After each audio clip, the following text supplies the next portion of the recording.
Well, for clues on where rates all over the world, in fact, are headed and what to focus on this week, let's bring in Peter McGuire from XM.com. He joins us now live from Sydney. Great to have you on Asia Business Report with us, Peter. Let's start with the US Fed. What are you expecting there? Well, good morning. I think it's going to be a very interesting week, no doubt. And I'm feeling as though the taper talks will probably move to that, November, pushing them out. And I wouldn't be surprised to see some form of pulling back as far as taper by, the November/December period. So there's the point. And you possibly rate hikes in 22, maybe mid-year. That's where the hawkish view is at the moment across many of the FOMC members. Yeah, Peter, certainly does seem to be a very difficult picture to navigate in the US, with lots of data points coming through showing that the recovery is intact, and yet these concerns over a COVID surge. How concerned and how worried are policymakers about that, about the impact on growth?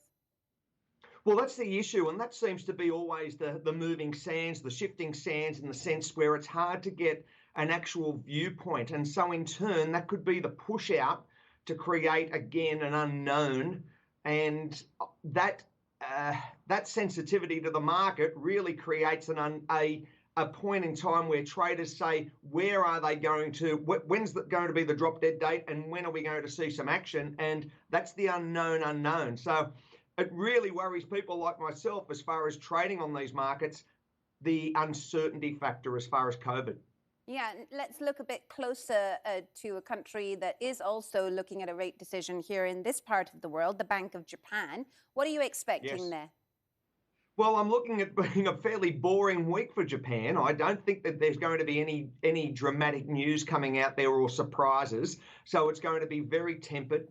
The other point, of course, is later as far as a replacement for the incumbent Prime Minister, Mr. Suga, and where we run as far as the yen. So we might see a little bit of a movement to the upside for the yen, just a short move, but it's had a very strong recovery as far as the Japanese stock index over the last, year. So not expecting surprises, and I think it'll be just, hold your hands on the wheel.